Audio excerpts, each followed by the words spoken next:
বাংলাদেশের ৫৫ বছর অতিবাহিত হচ্ছে, অথচ প্রবাসীরা প্রবাসে থাকা অবস্থায় ভোট দেওয়ার কোনো আইনগত সুযোগ পায় নাই। ১.৫ কোটি ভোটারের মধ্যে ১৫ লক্ষ ভোটারের মতের প্রতিফলন নাও হইতে পারে প্রক্সি ভোটে। কারণ এক্স যাকে নমিনেশন দিল ওয়াইকে, ওয়াই তার এক্সের পছন্দ মোতাবেক ভোট নাও দিতে পারে।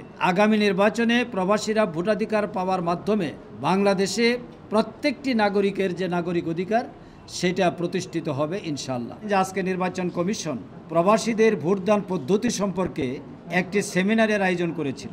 এই প্রবাসীদের ভোটদান সম্পর্কে জামাত ইসলামী ৯ অক্টোবর হোটেল ওয়েস্টিনে আমিরে জামাত ডাক্তার শফিকুর রহমান যতগুলো সংস্কার প্রস্তাব উপস্থাপন করেন, তার মধ্যে একটি প্রস্তাব ছিল প্রবাসীদের ভোটাধিকার দিতে হবে এবং তাদের ভোট প্রদানের এবং গ্রহণের ব্যবস্থা করতে হবে।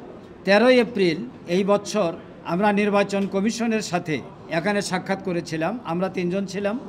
আমাদের নেতৃত্ব দিয়েছিলেন সেক্রেটারি জেনারেল মিয়া গোলাম পরোয়ার, আরও ৩ সদস্য ছিলেন। ৬ সদস্যের প্রতিনিধি দল আমরা সেখানে সাক্ষাৎ করে জামাতের পক্ষ থেকে প্রবাসীদের ভোটাধিকার প্রদানের ব্যাপারে সেদিন আমরা আনুষ্ঠানিকভাবে প্রস্তাব উপস্থাপন করেছি। অনেক রাজনৈতিক দলই কথা বলেছে। আজকে নির্বাচন কমিশন সেই বিষয়ের উপরে ৮ই এপ্রিল প্রথমে তারা একটি কর্মশালা করেছেন, তাদের নিজেদের মধ্যে আলোচনা করেছেন। এরপরে আজকে দীর্ঘ প্রস্তুতি নেওয়ার পর আনুষ্ঠানিকভাবে ওনাদের প্রস্তুতি সম্পর্কে আমাদের সামনে উপস্থাপন করেছেন।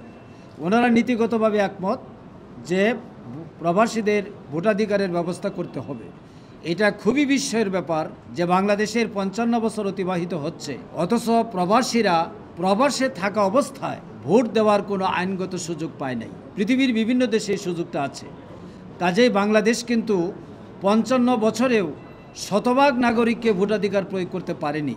এটা আমাদের গণতন্ত্রের জন্য একটি কমতি ছিল।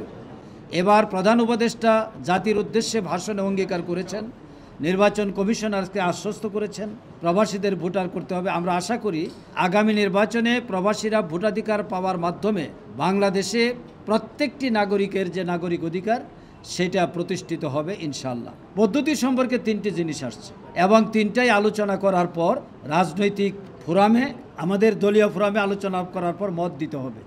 একটি বিষয় শুধু আমি এখানে বলতে পারি, সেটা হলো প্রক্সি। প্রক্সি মানে যিনি ভোটার তিনি তার রাইট দেবেন আরেকজনকে ভোট দেওয়ার জন্য।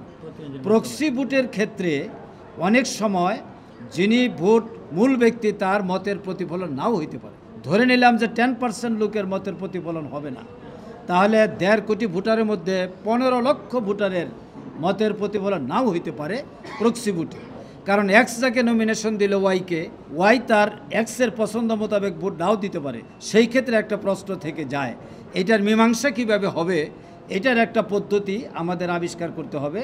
আমরা এটাকে টোটাল বাদ দিতেও বলি নাই, গ্রহণ করতেও বলি নাই, এর ব্যাপারে ডিসকাশন করে আমরা আমাদের মতামত